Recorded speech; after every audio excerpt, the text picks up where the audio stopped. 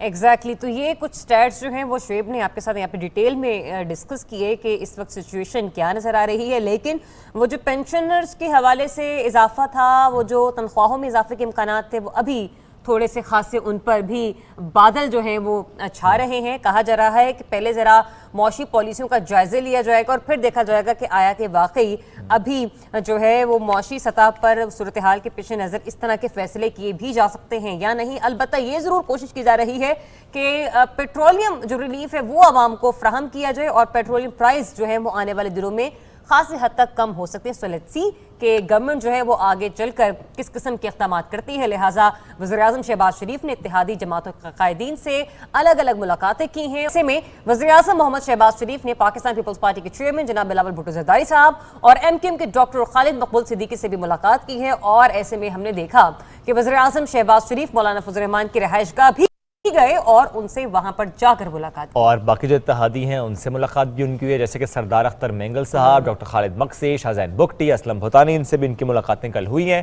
شہباز شریف نے وزیراعظم کے منصب پر اپنی نامزدگی، حمایت میں ووٹ دینے اور تعاون پر فرداً سب قائدین کا، سب رہنماؤں کا، سب اراکین جو قومی اسمبلی ہے ان کا شکریہ ادا کیا ہے۔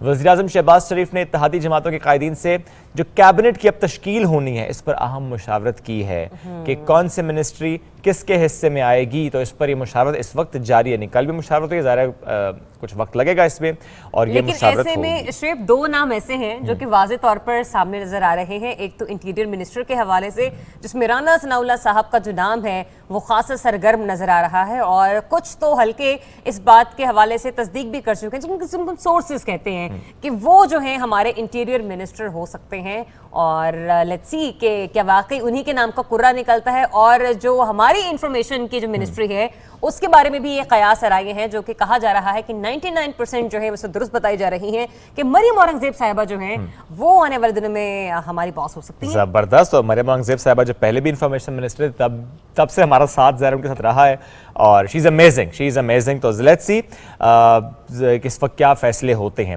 وزارت عظمیٰ کا منصب کے بعد جیسے ہم نے پہلے کہا کہ شہباز شریف صاحب کا آج دورہ کراچی، اس کا ہم ذکر کر لیتے ہیں، یعنی پاکستان کا سب سے بڑا شہر، اور آج اس کا یعنی وزیر اعظم کا منصب سنبھالنے کے بعد ان کا یہ پہلا دورہ ہے، اور ڈیفینیٹلی جاتے ساتھ ہی سب سے پہلے وہ جائیں گے مزار قائد، وہاں حاضری دیں گے، اور اس کے بعد ان کی ڈیفرنٹ ملاقاتیں ہوں گی، ڈیفرنٹ جو میٹنگز ہیں، جو ترقیاتی منصوبے ہیں کراچی شہر کے لیے ان سے متعلق ایک بڑا زبردست اجلاس ہو رہا ہے، اس کی صدارت وہ کریں گے۔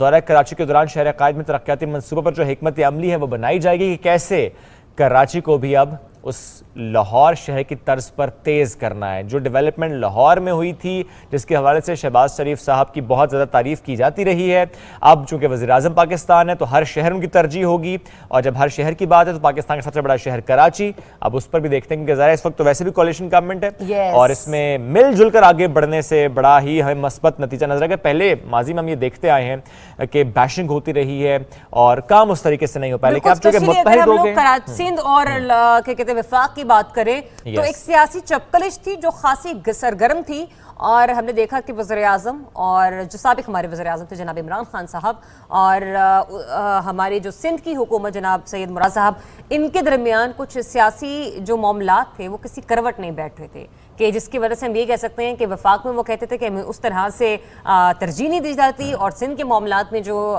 کیا کہتے ہیں جو وہاں کے فنڈز ہیں وہ گورنمنٹ اس طرح سے ہمیں پرووائڈ نہیں کرتی۔ تو جیسے آپ نے کہا نا کہ الحاق کے بعد جو کولیشن گورنمنٹ جو بنی ہے اس میں ہو سکتا ہے کہ اسی لیے تمام جماعتوں کو آن بورڈ لیا گیا کہ جس کے جو مسائل ہیں جو کہ ماضی کی حکومت میں مکمل نہیں ہو سکے، شاید کہ یہ فارمولا، یہ اسٹریٹجی جو ہے وہ کراچی کے مسائل کو بہتر کرنے میں، اسپیشلی سندھ کے مسائل کو بہتر کرنے میں ایک خاصا اہم کردار ادا کرتا ہے۔ کیونکہ ذرا اینالسٹ کہتے آئے ہیں کہ جب کراچی کے مسائل کی ہم بات کرتے ہیں، اگر تمام جماعتیں ایک ساتھ ہوں گی، تمام سٹیک ہولڈرز ایک ساتھ ہوں گے تو کام ہوگا۔ اب چونکہ تمام سٹیک ہولڈرز ایک ساتھ ہیں، تمام جماعتیں ایک ساتھ ہیں، تو انشاءاللہ اس وقت کراچی والے جو ہیں وہ یہ امید بھی رکھ رہے ہیں کہ چیزیں بہت زیادہ بہتر ہوں گی، بالخصوص ڈیولپمنٹ کے جو معاملات ہیں وہ ہم ان میں سپیڈ دیکھیں گے، تو شاید کراچی سپیڈ کے نام سے بھی پھر جانا جائے گا۔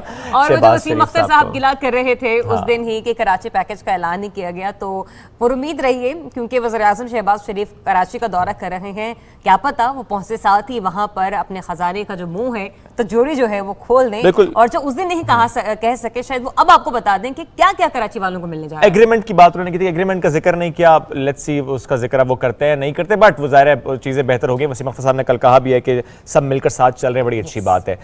جو مبارکبادوں کا سلسلہ ہے وہ ابھی تک جاری ہے, وہ تھما نہیں ہے, تو وہ بھی آپ سے شیئر کر لیتے ہیں. پڑوسی ملک بھارت, اس کی بات کرتے ہیں. نریندر مودی نے مبارکباد کی ٹویٹ کی تھی وزیراعظم محمد شہباز شریف صاحب کے لیے. تو وزیراعظم محمد شہباز شریف نے بھارتی وزیراعظم نریندر مودی کے تہنیتی پیغام پر ان کا شکریہ ادا کیا اور کہا ہے کہ پاکستان بھارت کے ساتھ پرامن اور تعاون پر مبنی تعلقات کا خواہاں ہے. ہم مل کر آگے بڑھنا چاہتے ہیں اس خطے کی ترقی کے لیے, دونوں ملکوں کی عوام کے لیے. شہباز شریف صاحب نے کہا کہ جموں کشمیر سمیت جو دیرینہ تنازعات ہیں ان کا پرامن حل ناگزیر ہے. یہ کہا گیا شہباز شریف صاحب کی جانب سے کہ دہشت گردی کے خلاف جنگ میں پاکستان کی قربانیاں کسی سے ڈھکی چھپی نہیں ہیں اور ہم سب کو مل کر امن کی طرف بڑھنا ہے. امن کو یقینی بناتے ہوئے اپنی عوام کی سماجی اور اقتصادی جو ترقی ہے اس پر توجہ مرکوز کرنی ہے, کیونکہ سماجی طور پر بہتر ہوں گے, اقتصادی طور پر بہتر ہوں گے تو ڈیفینیٹلی اور جو مسائل ہیں وہ خود بخود حل ہوتے چلے جائیں گے. بالکل ایسا ہی ہے. اور اس کے ساتھ ساتھ وزیراعظم شریف سے پاکستان میں عوامی جمہوریہ چین کی ناظم الامور جو ہیں انہوں نے وزیراعظم ہاؤس میں جذبہ خیر سگالی کے تحت ایک ملاقات بھی کی ہے. اور پھر ہم نے یہ بھی دیکھا کہ وہاں پر وزیراعظم کا منصب سنبھالنے پر چین کی حکومت اور قیادت کی جانب سے مبارکباد بھی پیش کی گئی اور نیک تمناؤں کا پیغام بھی پہنچایا گیا. تو یوں چین کی ناظم الامور نے زور دیا کہ چین وزیراعظم شہباز شریف کو ایک مضبوط اور پختہ عزم رکھنے والے اپنے دوست کے طور پر دیکھتا ہے جن کا چین میں بے پناہ احترام اور تعریف کی جاتی ہے. لہٰذا وزیراعظم نے صدر شی جن پنگ کے بیلٹ اینڈ روڈ اقدام کے فلیگ شپ منصوبے یعنی کہ سی پیک پر جاری پیش رفت پاکستان کی معاشی ترقی اور خوشحالی کے لیے اس کی اہمیت کو سراہا ہے. تو ڈیفینیٹلی سی پیک ایک ایسا معاملہ ہے کہ جس کا کریڈٹ سابق وزیراعظم نواز شریف کو جاتا ہے, جس کا ذکر ہم نے کل بھی کیا تھا. اور وزیراعظم شہباز شریف کے منتخب ہونے کے بعد, اپنا عہدہ سنبھالنے کے بعد اب لگتا ہے کہ اس معاملے پر ذرا تیز رفتاری کے ساتھ کام ہوتا ہوا exactly one belt and road, اس پر ہم تیزی دیکھیں گے اور جو خطے کے ممالک ہیں وہ کیسے اس سے مستفید ہو سکتے ہیں. اب لگتا ہے کہ اس پر بھی ہم سپیڈ دیکھیں گے. روس کے صدر ولادیمیر پوٹن, شہباز سپیڈ دیکھیں گے, بالکل شہباز سپیڈ دیکھیں گے, جیسے پنجاب سپیڈ دیکھی تھی اب ہم پاکستان سپیڈ دیکھیں گے.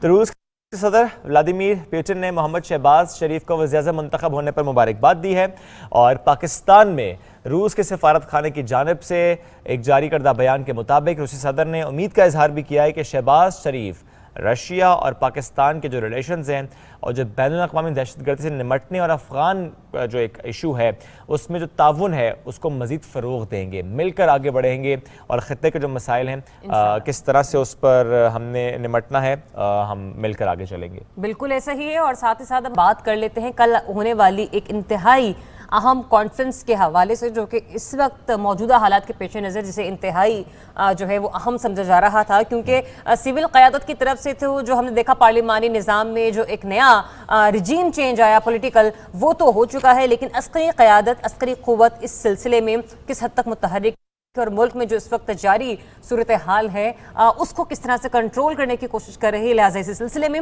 آرمی چیف جناب جنرل قمر جاوید باجوہ صاحب کی سربراہی میں formation commanders conference general headquarters Rawalpindi میں منعقد ہوئی, جس میں پیشہ ورانہ اور قومی سلامتی سے متعلق امور پر بریفنگ دی گئی اور فورم نے آئین اور قانون کی حکمرانی کے لیے عسکری قیادت کے فیصلوں پر بھرپور اور مکمل اعتماد کا اظہار کیا ہے. ایگزیکٹلی اس فارمیشن کمانڈرز کانفرنس نے جو بعض لوگوں کی جانب سے پاک فوج کو بدنام کرنے کی ایک مذموم سازش کی جا رہی ہے جو ایک حالیہ پروپیگنڈا مہم ہے, اس کا نوٹس بھی لیا اور یہ کہا گیا کہ اس کا مقصد ادارے اور معاشرے میں تقسیم پیدا کرنا تھا اور اس کا ہم نوٹس لے رہے ہیں. اس فورم نے واضح پیغام دیا ہے کہ فارمیشن کمانڈرز کانفرنس پوری فوج کی آواز ہے, ایک پیج پر ہے. افواج پاکستان قانون پر عمل پیرا ہے, قومی سلامتی ہر چیز پر مقدم ہے, سب سے پہلے قومی سلامتی, اور اس پر ہرگز کوئی سمجھوتہ نہیں کیا جائے گا. جو پروپیگنڈا مہم کے پیچھے ہیں پاک فوج نے کہہ دیا ان کے پیچھے اب ہم پہنچ چکے ہیں. پاک فوج ریاستی اداروں کے ساتھ کھڑی ہے, ریاست کے ساتھ کھڑی اور کھڑی رہے گی. شرکا نے ابھرتے ہوئے چیلنجز سے نمٹنے کے لیے آپریشنل تیاریوں پر اطمینان کا اظہار کیا. عسکری قیادت نے مادر وطن کی حفاظت کو یقینی بنانے کے لیے افسران اور جوانوں کی جو عظیم قربانیاں اس کو خراج تحسین پیش کیا, خراج عقیدت پیش کیا. Army chief general Qamar Javed Bajwa نے کہا کہ پاک فوج اپنی ذمہ داریوں کا اس کو ادراک ہے. جغرافیائی سرحدوں کے دفاع اور پاکستان کی سالمیت کو درپیش کسی بھی قسم کے جو خطرات ہیں، جو چیلنجز ہیں، اس سے نمٹنے کی بھرپور صلاحیت رکھتے ہیں، وہ چاہے پھر اندرونی خطرات ہوں چاہے پھر بیرونی خطرات ہوں، نمٹنے کی صلاحیت بھرپور ہے پاک فوج کے پاس. یعنی عسکری قیادت نے یہ جو کل فارمیشن کانفرنس ہوئی ہے اس میں اس کے عزم کا اعادہ بھی کیا اور اس کے حوالے سے بیان بھی جاری کیا. بالکل، اور یہ بیان جاری ہونا بھی بہت ضروری تھا کیونکہ ہمارے وہ بھائی جو کہ اس وقت سیاچن میں اپنی ذمہ داریاں سنبھالے ہوئے ہیں، شمالی وزیرستان میں موجود ہیں اور اس کے علاوہ ایسی جگہوں پر محصور ہیں کہ جہاں پر ان کا ہونا نہ صرف ان کے لیے بہت ضروری ہے بلکہ ملک و قوم کی سلامتی کے لیے بہت ضروری ہے. کیونکہ اگر ہم لوگ رات کو چین کی نیند سو پاتے ہیں تو یہ صرف انہی کی مرہون منت ہے. ایسے میں کوشش کیجئے کہ فوج کے خلاف، ان عسکری قوتوں کے خلاف ایسے الفاظ استعمال کرنے سے آپ لوگ گریز کریں کہ جن سے ان کی حوصلہ جو ہے وہ مزید پست ہو. کیونکہ اب سوشل میڈیا کا دور ہے، اب وہ معاملات نہیں ہیں کہ اگر سیاچن میں بیٹھا ہمارا کوئی بھائی ہے تو اس تک بات نہیں پہنچے گی، خبر نہیں پہنچے گی. کیونکہ عسکری قوتوں نے بھی اس پر بہت زیادہ اچھا طریقے سے کام کیا ہے. ٹرانسمیشن لائنز جو ہیں وہ بچھائی گئی تاکہ وہ اپنے پیاروں سے لمبے عرصے تک کے حوالے سے جو ہے وہ ڈسکنیکٹ نہ رہیں بلکہ جلدی ان سے رابطے بحال رہیں. لیکن اگر ان کے کانوں تک اس طرح کی خبریں پہنچیں گی کہ انہیں جو ہے اچھے الفاظ میں یاد نہیں کیا جا رہا تو سوچئے سرحدوں کے جو محافظ ہیں وہ پھر مایوس نہ ہو جائیں. Be a responsible citizen. Be a responsible citizen. اچھا بڑھتے ہیں آگے. جو ہم نے آغاز میں بات کی تھی، جو بہتری پاکستان کی اس وقت ہم دیکھ رہے ہیں، اس میں ایک اپڈیٹ ہمارے پاس اور بھی آئی ہے. اب پاکستان اسٹاک ایکسچینج کاروبار کا مثبت رجحان جاری ہے. 100 انڈیکس 2022 کی بلند ترین سطح پر پہنچ کر بند ہوا ہے. یعنی میں کل کی بات کر رہا ہوں. 100 انڈیکس منگل کو 46,407 پوائنٹس پر بند ہوا ہے. اس بندش سے قبل 100 انڈیکس 500 پوائنٹس کے 564 پوائنٹس کے بینڈ میں تھا، بینڈ میں رہا ہے.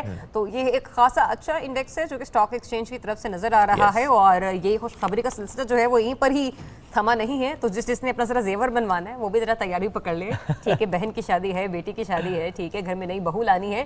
کیونکہ پاکستان میں سونے کی فی تولہ قیمت میں کمی کا سلسلہ بتدریج جاری ہے. اور منگل کو سونے کی فی تولہ قیمت 1400 روپے کی کمی اس میں نظر آئی تھی. اور پھر ہم نے دیکھا کہ اگر ہم لوگ سندھ کی صرافہ مارکیٹ کا رخ کریں جو کہ سندھ کی جیولر مارکیٹ ہے، وہاں پر سندھ صرافہ بازار جیولر ایسوسی ایشن یہ کہتے ہیں کہ سونے کی قیمت میں کمی کے بعد فی تولہ قیمت 1,30,000 روپے ہو گیا. اچھا، قیمت ابھی بھی کم نہیں ہے شعیب، 1,30,000، لیکن پہلے سے کم ہو رہی ہے. وہ تو بات ٹھیک ہے لیکن پھر بھی آپ اوور آل دیکھیں نا آپ کہ کیا چاہ رہے ہیں 50,000 تک لے آئیں؟ کاش ایسا ہو جائے. جس نے انویسٹمنٹ کے پوائنٹ آف ویو سے رکھا ہے اس کا نقصان. اللہ دین کا چراغ کوئی اس وقت اگر کیا کہتے ہیں پاکستان مسلم لیگ نون اور 11 جماعتوں کا الحاق اگر سامنے لے کے آ جائے تو میرے خیال سے بہت سارے مسائل حل ہو سکتے ہیں. لیکن جو ہو رہا ہے اس پر بھی اکتفا کیجئے اور اس میں اپنی بہتری جانیے. کیونکہ اس کے علاوہ 10 گرام سونے کی قیمت جو ہے وہ 1,200 روپے کم ہو کر 1,11,453 روپے پر آ گئی ہے. تو کیا ارادہ ہے آپ کا؟ کچھ بنوانا ہے؟ کچھ زیور شیور؟ میں تو دیکھ رہا ہوں کہ تھوڑا سا اور ویٹ کرتے ہیں. جس طرح سے نیچے آ رہے ہیں اور نیچے آنے دیجئے، پھر بنوا لیتے ہیں. زیادہ بہتر نہیں، کم سے کم 1 لاکھ ہو جائے. 50-60 ہزار پہ لے کے آئے نا. اچھا جی، یہ تو پھر ہمیں جانا پڑے گا میرے خیال میں کوئی 2016 میں اور 2017 کے. دیکھیں پرانا پاکستان بحال ہوا ہے، جب بحال ہوا ہے تو بحالی آئے گی، خوشحالی آئے گی. آئی وش کہ بحالی اور خوشحالی آئے اور جو وعدے کیے گئے ہیں وہ فوری طور پر وفا کی جائیں. کیونکہ جو ہماری عوام ہے اس سے اس وقت معاشی ریلیف کی خاصی ضرورت ہے. ایگزیکٹلی. اور ڈالر کی بات بھی کر لیتے ہیں کہ ڈالر بھائی جان کدھر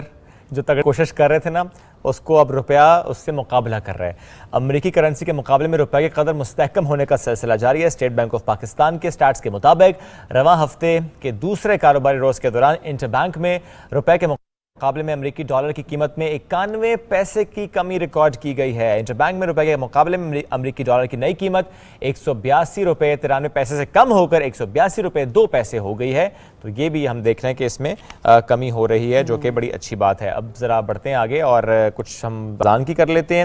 کہ رمضان میں جو ہماری تھوڑی روٹین چینج ہوتی ہے اور جب روٹین چینج ہے تو اس کی وجہ سے جس طرح ذریعہ کی آج پھر نیند لگتا ہے پوری نہیں ہے. ایسے نہیں ہو رہی قسم سے. میں ڈیلی آتی ہوں صبح اور میں آتے ساتھ ہی میک اپ روم میں شعیب کو بول رہی ہوں کہ شعیب نیند پوری نہیں ہو رہی، آنکھوں میں جلن ہو رہی ہے، سمجھ نہیں آ رہی ہے کیا کرنا ہے. کیونکہ جب نیند پوری نہ ہو کے تو آپ کے گلے میں بھی درد بہت زیادہ رہتی ہے، آپ کی جوائنٹس میں پین ہونا شروع ہو جاتی ہے. تو سمجھ ہی نہیں آ رہا ہوتا کہ آپ نے کیا کرنا ہے کیا نہیں کرنا. اور پھر یہ جو ٹوٹو میں نیند پوری ہوتی ہے نا، رات کو آپ سو رہے ہیں کہ 10 ساڑھے 10 بجے، پھر 3:30 بجے آپ اٹھ کے سحری بنا رہے ہیں.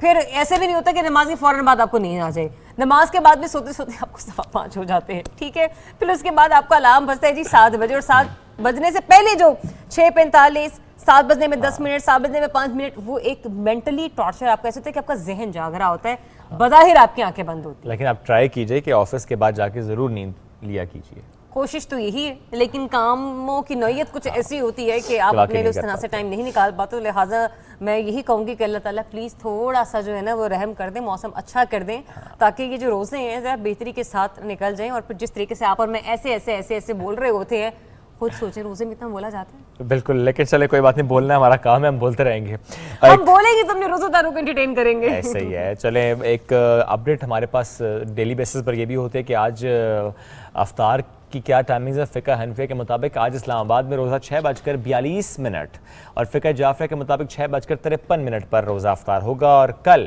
فقہ حنفیہ کے مطابق سحر کا جو وقت ہے وہ 4:12 ہے یعنی جو الارم اپنے لگایا ہے وہ روز آپ نا 5 منٹ پیچھے کرتے جائیے اور فقہ جعفریہ کے مطابق 4:07 پر سحری کا وقت ختم اچھا شیخ میں ڈیلی بیسس پہ ایک چیز پر کنفیوز ہو رہی ہوں اگر آپ کو بھی یاد ہو پہلے تو یہ نہیں ہوتا تھا کہ سحری کا وقت جو تھا وہ زیادہ ہوتا تھا اور افطاری کا وقت پیچھے ہوتا تھا نہیں دیکھیں جب آپ سردی سے گرمی کی طرف جائیں گے تو پیچھے ہوگا جب گرمی سے سردی کی طرف جائیں گے تو آگے ہوگا میں ڈیلی افطاری سے پہلے یہ سوچ رہی ہوتی ہوں اچھا میں نے پہلے روزہ تو 6:27 میں پہنچا تھا یہ مولوی صاحب نے اتنی دیر کیوں کر دی اذان کیوں نہیں دے رہے کل میں یہی سوچ رہی تھی اور سب کچھ بنا کے میں بیٹھ گئی اور اب میں ویٹ کر رہی ہوں پھر میں نے ٹویٹر استعمال کرنا شروع کر دیا میں نے کہا میں کیا کروں اذان ہی نہیں پھر مجھے لگا شاید مولوی صاحب بھول گئے ہیں یا پتہ نہیں میں نے نہیں سنا ہے میں اتنا ٹویٹر میں بزی تھی پھر میں نے نکالا کہ نا افطار ٹائم ٹوڈے ان اسلام آباد تو پھر آپ کو معلوم پھر مجھے پتا چلا ابھی لکھا ہی تھا تو اتنے میں مولوی صاحب نے سائرن بجا دیا بس دیکھیں افطار لیٹ ہو رہا ہے اور انتہائی صحت وقت پہلے ہو رہا ہے یا یاد رکھیے ذرا کیونکہ ہم گرمیوں میں داخل ہو رہے ہیں تو اس لیے یہ موسم کی ایسی تبدیل ٹائم کی ایسی تبدیلی ہے اینیویز بالکل جب سیاسی ماحول اتنا تبدیل ہو چکا ہے ٹھیک ہے نا تو پھر موسم کی کیا مجال ہے موسم کا بھی تبدیل ہونا تھوڑا سا بنتا ہے لیکن ایسے موسم میں جب آپ گرمیوں کی بات کر رہے ہیں تو جو گرمیوں کے پھل کے حوالے سے پھلوں کا بادشاہ ہوتا ہے وہ ابھی تک مجھے مارکیٹ میں نظر نہیں آ رہا نہیں ابھی تو وہ درختوں پہ ہے ابھی بادشاہ جو ہے نا وہ ابھی بادشاہ بنا نہیں ہے ابھی بادشاہ بنا نہیں ہے ابھی بادشاہ کو جو ہے مطلب گرمی نے اور دھوپ نے ہمارے جو ہے وہ کیا کہتے ہیں ناک کی لکیریں کھنچوا دی ہیں لیکن بادشاہ صاحب جو ہے وہ ابھی بھی درختوں پر راج کر رہے ہیں لیکن ایک اور بادشاہ سلامت ہے جو کہ سب مارکیٹ میں ہر طرف آپ کو نظر آتے ہیں وہ کون ہے وہ موٹو بادشاہ ہے تربوز ہاں تربوز واقعی جو ہے وہ اس وقت خاصا حاوی ہے نظر آ رہا ہے ہاں اور اس وقت ہم نے یہ بھی دیکھا ہے کہ آم تو آنے میں تھوڑی سی دیری ہے ہی لیکن تربوز جو ہے وہ اس کمی کو پورا کرتے ہوئے ہمیں نظر آ رہے ہیں اور تربوز کے جو طبی فوائد ہیں اسی حوالے سے ہم نے سوچا چھوٹی سی رپورٹ ذرا بناتے ہیں وہ آپ کو دکھاتے ہیں کہ تربوز ہماری صحت کے لیے کتنا مفید ہے دیکھیے ذرا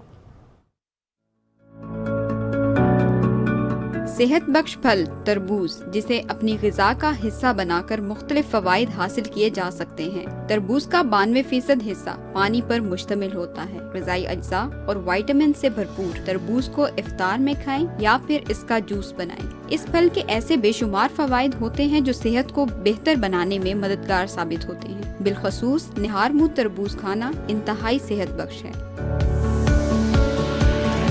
تربوز کے بیج بھی کئی ضروری غذائی اجزاء سے بھرے ہوتے ہیں یہ بیج پروٹین اور وائٹامنز کا بھرپور ذریعہ ہوتے ہیں تربوز میں موجود بیٹا کروٹین اور وائٹامن سی آپ کی آنکھوں کو فائدہ پہنچاتے ہیں اس کے علاوہ بلڈ پریشر کو نارمل رکھتا ہے اور موڈ خوشگوار بناتا ہے دل کی بیماریوں سے بچنے اور دل کو صحت مند رکھنے کے لیے تربوز ایک مفید پھل ہے تربوز میں موجود وائٹامن سی ہڈیوں کو مضبوط بناتا ہے انسانی جسم میں چربی کو کم کرتا ہے اور موٹاپے سے نجات کا اہم ذریعہ ہے طبی ماہرین کے مطابق تربوز ہمیشہ نہار منہ کھانا چاہیے اور کالے نمک کے ساتھ تربوز کا ذائقہ مزید بڑھایا جا سکتا ہے یار ویسے کتنی مزے کی بات ہے نا اسلام آباد کا موسم کتنی جلدی چینج ہوا ہے اتنی مزے کی ہوائیں چل رہی ہیں چل جھوٹی اے سی آن کر کے آئیے یہ بالکل میری رائٹ سائڈ پہ چلر کھڑا ہوا ہے ٹھیک ہے تو میں نے اس کو جا کے ذرا آن کیا لیکن ذرا اس کو اپنی سیٹ کیجیے گا مجھے نہیں پتا تھا ڈائریکٹ تھرو میرے اوپر آئے گی اور یہ دیکھیے ذرا ایسے کپڑے کہہ رہی ہوں یہ برتن نہیں سوری پیپرز ہوتا ہے چلے میں آپ اگلے خبر دیتا ہوں جب تک یہ حوصلے میں آئے گی اچھا بیساکھی میلے کا ذکر کرتے ہیں اس میں شرکت کے لیے واہگہ کے راستے 2200 سے زائد سکھ یاتری لاہور پہنچ گئے ہیں تو جب یہ پہنچے ہیں تو ذرا اس پر ایک رپورٹ بھی ہم آپ کو دکھائیں گے کہ کیسا ان کا استقبال ہوا, آنے کے بعد تاثرات کیا تھے ان کے, اور چونکہ ظاہر ہے ہم ویلکم کرتے ہیں اور جو بھی مہمان پاکستان پہنچتے ہیں, چونکہ اب بیساکھی میلے کی بات ہے, اس کی کیسی تیاری ہے یہاں پر, اور جس طرح سے 2200 سے زائد سکھ یاتری ہیں جو کہ ظاہر انتظار کر رہے تھے کہ ہم کسی طرح پاکستان پہنچیں, تو اب جس طرح واقعہ کے راستے پاکستان وہ پہنچے ہیں, یعنی لاہور وہ پہنچے ہیں, تو کیا ان کی مصروفیات رہیں گی, اس پر ایک رپورٹ ہے. اب رپورٹ آپ کو ہم دکھا دیتے ہیں.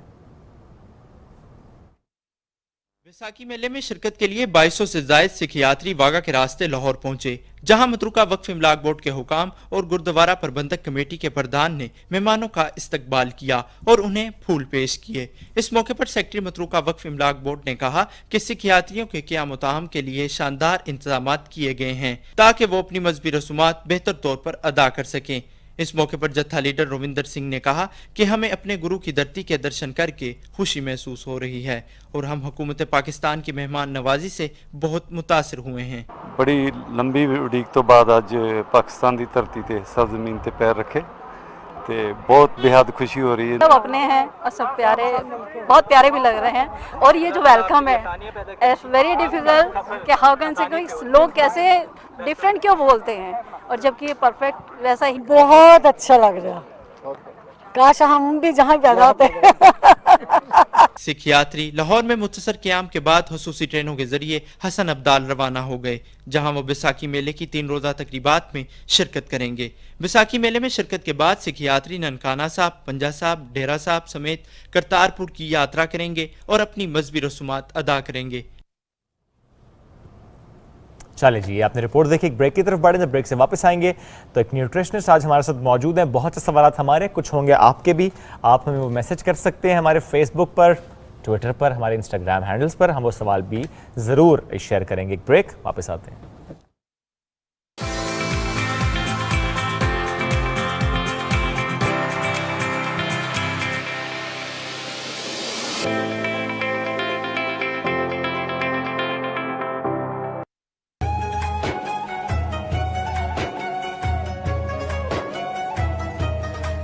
ہر ایک گھڑی پر نور ہے, یہ ہے آگہی, یہ شعور ہے. دین و دنیا کی آگہی, علماء کا بیان, شان نزول قرآن, فبأي آلاء ربكما تكذبان. یہ عبادات کا مہینہ ہے, مدحت کا سفینہ ہے. ایک دوسرے کے احساس کا جذبہ لیے سجے گا خیر و برکت سے ہر دسترخوان. حرف سے لفظ, لفظ سے بات, اور بات سے حکایت, حکایت میں حکمت. ذائقوں پر آئے گی ہر گھر میں بہار, روزے داروں کے چہروں پر آئے گا نکھار. رحمتوں, برکتوں, احساس اور جذبوں کی رونقوں سے سجا رمضان. رب ذوالجلال کی عطا, ہر روزے دار کی دعا, بن گئی ہماری پہچان. رمضان پاکستان.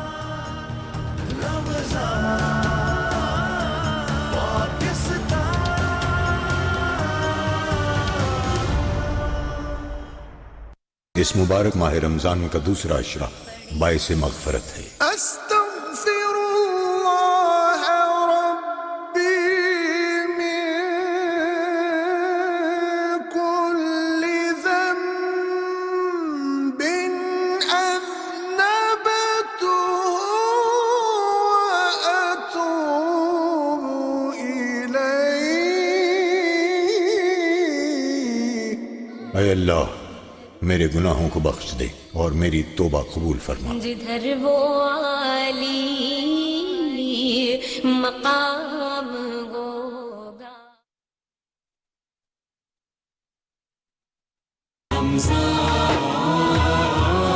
پاکستان.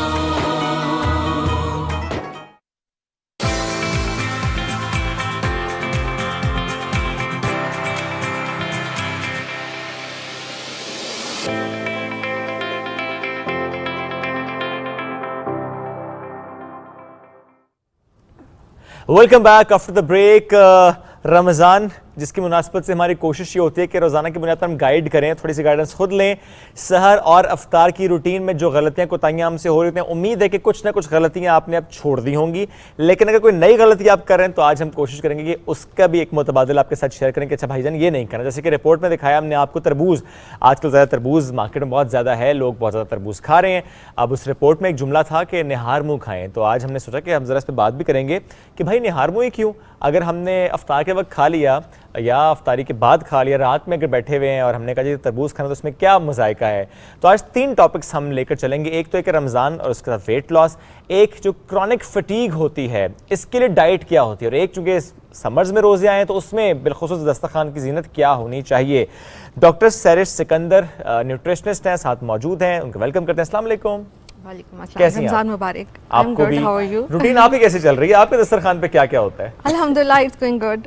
چلیں زبردست. تو آپ ویٹ لاس کی طرف جاتی ہیں یا آپ یا ریکمینڈ بھی کرتی ہیں, یا آپ کو لگتا ہے کہ نہیں چونکہ سمرز ہیں اور ویسے ہی فٹیگ ہو رہی ہوتی ہے, واٹر انٹیک ویسے کم ہو جاتا ہے, تو آپ کہتے ہیں کہ نہیں ذرا بالکل چینج رکھیں, اس بار پلان ڈائٹ کو اتنا نہ مد نظر رکھیں, اتنا ویٹ لاس کی طرف نہ جائیں؟ ایگزیکٹلی. فار می رمضان کو بالکل ریلیجیسلی پرسپیکٹیو سے جو ہے وہ سیلیبریٹ کرنا چاہیے, رادر دین ہمارے مائنڈ میں یہ ہو کہ ہمیں اسے ویٹ لاس یا ویٹ گین کے لیے یوٹیلائز کریں.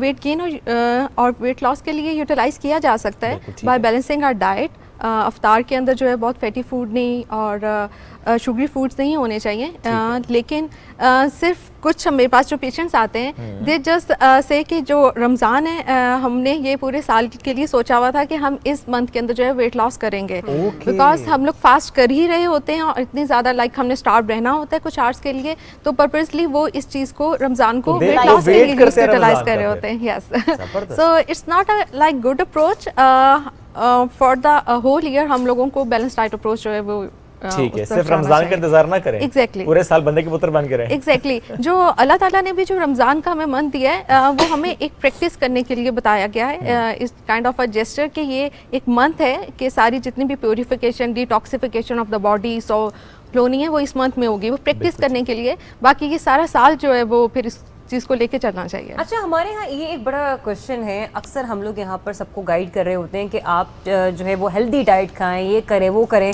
جب ہم کسی کو بتاتے ہیں کہ ہم یہ چیزیں یوز کرتے ہیں, یہ چیزیں ہمارے نارمل روٹین میں شامل ہیں, تو وہ اس کو کہتے ہیں اچھا تو آپ ڈائٹنگ کر رہی ہیں. اب بندہ بولے کہ ڈائٹنگ نہیں ہے, یہ بیلنسڈ ہے. ہاں, یہ لائف سٹائل ہے جو آپ لوگ کر رہے ہیں, وہ اپنی ڈائٹنگ کا مطلب ان کے اپنی ڈائٹ کا کباڑا کر رہے ہیں. ایگزیکٹلی. یہی بات ہے کہ یہ جو ڈائٹ کا ورڈ ہے یہ اسپیسیفکلی یوز ہی ہو گیا ہے کہ ہم اپنی کیلوریز کو کٹ ڈاؤن کر رہے ہیں. It's not about cutting down the calories, diet is about what you are eating like healthy. Regular pattern بھی آپ کا جو اگر ہیلدی ہے تو ڈائٹ میں ہی شامل ہوتا ہے, لیکن ہم ڈائٹ کر رہے ہیں لائک وہ اس کا مطلب کیا ہوتا ہے ہم اپنے آپ کو اسٹارو کر رہے ہو. آپ لوگ اپنے آپ کو کیلوری ریڈیوس کریں. سو کیلوری ریڈیوس کرنا اور اپنے آپ کو اسٹارو کرنا it's not a good approach کہ ہم ویٹ لاس کریں. بیلنس وے کے اندر بھی جو ہے وہ ہو سکتا ہے. بالکل ٹھیک ہے, بیلنس لائف کی طرف جائیں. آپ تھوڑا سا آئیں, جو فٹیگ ہے, کرونک فٹیگ ہے لوگوں کو اس رمضان بالخصوص, تو اس کے لیے کیا آپ سجیسٹ کرتی ہیں؟ اچھا, جس طرح ہم لوگ دیکھتے ہیں ہماری پاپولیشن میں مردوں میں بھی اور خواتین میں بھی ہر ٹائم ایک تھکاوٹ, لیزینس, لیتھارجک اور ہر ٹائم ایک بالکل ڈاؤن آپ فیل کرتے ہو. So the reason behind that is ایک تو ہم لوگوں کی بیلنس ڈائٹ نہیں ہے, اور دوسرا یہ کہ ہم لوگ اینولی بائی اینولی اپنے ٹیسٹ نہیں کرواتے ہیں. جو ہم لوگوں کو لائک منتھلی بیسس پہ لائک بائی اینولی اپنے ٹیسٹ کرواتے رہیں. فار ایگزامپل وائٹامن ڈی کا ایسا ٹیسٹ ہے, یا کیلشیم وائٹامن ڈی کا ٹیسٹ ہے. ایج بھی اپنا نارمل رکھنا چاہیے. اگر جب ہم وہ ٹیسٹ نہیں کرواتے ہیں تو وہ نا کرونکلی ڈیفیشینٹ ہوتی جاتی ہے باڈی اس کے اندر, اور ہمیں وہ پتہ نہیں ہوتا ہے. ایگزیکٹلی. اور وہ ہم لوگوں کو صرف فیل ہوتا رہتا ہے کہ ہم بہت لیتھارجک فیل کر رہے ہیں, بہت ڈیزینس ہے, چکر آ رہے ہیں. لیکن کیا وائٹامن سی, وائٹامن ڈی, اس سب کی وجہ سے بندہ لیتھارجک ہوتا ہے؟ ایگزیکٹلی. جو کرونک ہوتا ہے یہ ڈیفیشنسی, ہمارے وائٹامن ڈی کی deficiency all over the Pakistan, all over the world بہت زیادہ پائی جاتی ہے, اور اس کی جو ڈیفیشنسی ہے وہ فوڈ سے جو ہے وہ کور نہیں ہوگی. اس کے لیے ہمیں سپلیمنٹس کی طرف ہی موو کرنا ہوتا ہے, لائک ڈیلی بیسس پہ بھی ہو سکتے ہیں, اور وہ ہائی پوٹینسی ڈوز ہوتی ہے. وٹامن ڈی کا نیچرل سورس کیا ہے پھر؟ The best source is the sunlight, لیکن ہمارا سن لائٹ کو ایکسپوجر نہیں ہے, ہم ساری ایکٹیویٹیز ہم لوگوں کی فورورڈ ہوتی ہیں. نہیں پر کھانے پینے میں ہاں یہ رمضان میں بھی آپ سپلیمنٹس کنٹینیو کر سکتے ہیں؟ ایگزیکٹلی, سپلیمنٹ کا بیسٹ ٹائم ان رمضان ہوتا ہے افطاری کے بعد, کیونکہ کچھ بی کمپلیکس اگر ہم سحری کے ٹائم لیں گے, کیونکہ بی کمپلیکس کا کام یہ ہوتا ہے کہ وہ انرجی کو میٹابلائز کرتا ہے, تو اس سے نا پیاس لگنے کے چانسز زیادہ ہوتے ہیں. کہا جاتا ہے کہ اگر آپ سپلیمنٹس لے رہے ہیں تو زیادہ پانی پئیں, تو وہ اس لیے ہم سحری کے ٹائم نہیں لیں گے, کیونکہ پورا دن ہمیں پھر پیاس لگے گی. تو افطاری کے بعد is the best time to take supplements, اور اس سپلیمنٹ رجیم جو ہے وہ کنٹینیو رکھنی چاہیے رمضان میں بھی, تاکہ کہ جو لیتھارجک, کیونکہ we have to be like more productive, اپنے ہمیں جاب پہ بھی آنا ہے, ہمیں اپنے گھر پہ بھی جو بھی ہمارے کام لیڈیز کر رہی ہوتی ہیں, ہمیں ایکٹیو رہنا ہے, افطاری بنانی ہے, سحری بنانی ہے. سو فار دیٹ ہم لوگوں کی اگر انرجی جو ہے وہ نہیں ہوگی تو یو نو آپ کی پروڈکٹیوٹی ویسے نہیں ہوتی. اچھا, اس میں ایک بہت بڑا نا ایشو ڈاکٹر صاحب یہ بھی آ رہا ہے کہ ہم جب افطار کر رہے ہیں وہ تقریباً 6:45 کے درمیان کا ٹائم ہے, اور آپ نماز وغیرہ پڑھ کر اگر فری ہوئے تو کھانے تک کا آپ 6:45 سے 7:15 تک کے درمیان آپ کی منچنگ ہے, جو بھی آپ کھا پی رہے ہیں وہ چل رہا ہوتا ہے. اب بریکٹ ہی نہیں ہے کسی کے پاس بھی, کیونکہ اب آپ نے چونکہ سحری کے لیے بھی جلدی اٹھنا ہوتا ہے, تو لوگ جو ہیں وہ 12-1 بجے تک یا 11:30-12 بجے تک سو جاتے ہیں. تو کھانے کا پورشن یا سپلیمنٹس لینے کا پورشن یا زیادہ سے زیادہ پانی پینے کا پورشن, لوگوں کے پاس بریکٹ بہت کم ہے. Totally agree. اس میں پھر جس طرح ابھی ہم نے واٹر میلن کی بھی بات کی تھی, اب ہم لوگوں کے پاس اتنا بریکٹ نہیں ہوتا, ٹائم نہیں ہوتا ہے اتنا کہ ہم لوگ اتنا جو واٹر انٹیک ہم ریکمینڈ کرتے ہیں 8 to 10 گلاس واٹر لیں, اب پورے اتنے ٹائم میں آپ نہیں لے سکتے. سو اس کا آپشن یہ ہوتا ہے کہ جو بھی آپ لائک فروٹ سیلڈ بھی اگر لینا ہے تو اس کے ساتھ جو ہے وہ اب جس طرح واٹر میلن ہے, اگر ہم وہ پارٹ بناتے ہیں افطار کا, تو واٹر انٹیک ویسے ہی الٹیمیٹلی اس سے بھی زیادہ ہو جائے گا. تو ہم لوگوں کے اپنے فروٹس اس طرح کے اس میں واٹر کنٹینٹ ہمارا زیادہ ہو, اور اوور آل فیٹ کا کنٹینٹ ہم لوگوں نے فرائڈ فوڈس نہیں لیں گے, تاکہ ہمارے ایک تو اسٹمک کے اندر جو ہے وہ اسپیس رہے, اور زیادہ سے زیادہ ہم لوگوں کو واٹر لیں. اور لیمنیڈ جو ہے, simple lemonade is a best thing to like آپ کی تھرسٹ کو کم بھی کرتا ہے, اور اس سے پیاس بڑھتی بھی ہے.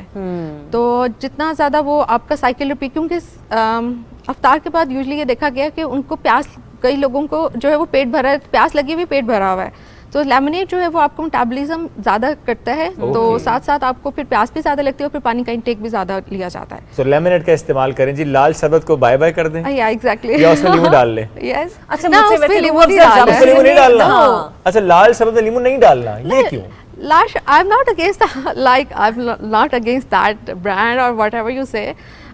لیکن اس کے اندر obviously تھوڑے ہربز اس طرح کے ہوتے ہیں, اسپائسز نہیں, ہربز اس طرح کے ہوتے ہیں, یا شوگری اس میں آئٹمس اس طرح کے ہوتے ہیں کہ پریفر آپشن جو ہے وہ لیمنیڈ نیچرل سورس ہو جائے گا نا. بالکل, بہت اچھا آپ نے بات کر دی, کیونکہ لوگ جنرلی وہ لال شربت میں لیمو ڈالتے ہیں, بڑا کامن ہے. میری بہن بہت ڈالتی ہے, اور اس کو میں ہمیشہ یہ منع کرتی ہوں, میرے لیے گلاس الگ نکال دینا, تم جگ میں ڈالو, پتیلے میں ڈالو, مجھے نہیں پتا. لیکن اب دوسرا آپ نے بتا دیا کہ آپ اس لال شربت کو ذرا تھوڑی دیر کے لیے سائڈ پہ کریں, اور آپ لیمنیڈ کی طرف آئیں, تو وہ بہتر ہے. اور لیمنیڈ میں بھی شوگر ہونی چاہیے؟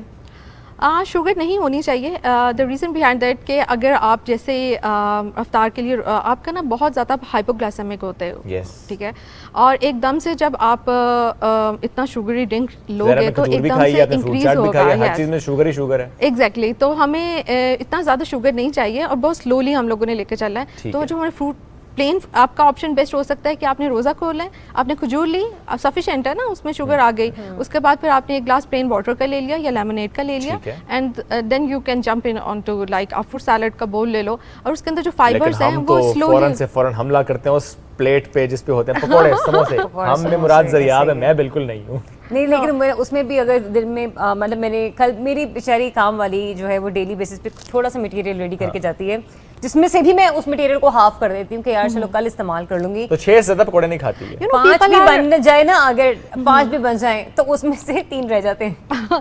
People are moving towards this trend کہ ہیلدی ڈائٹ ہونی چاہیے. بہت سے لوگوں نے بالکل کٹ آف اپنے افطار ٹیبل سے کر لیا ہے. میں جس طرح اپنے پیشنٹ سے pakora is just for the sake of flavor, اور ایک فیسٹیوٹی ہے, ایک رونق ہے وہ دسترخوان کی. پکوڑا اور لائک یو نو فرٹرز اور اینی ادر تھنگ لائک میں اگینسٹ ہوں پکوڑوں کے. اٹس ناٹ بیڈ اگر وہ 1 سے 2 فار دا ٹیسٹ لیا جائے تو ہم لوگوں نے بالکل بہت زیادہ ٹریڈیشنل ڈائٹ رہتا نہیں ہے نا جی. پھر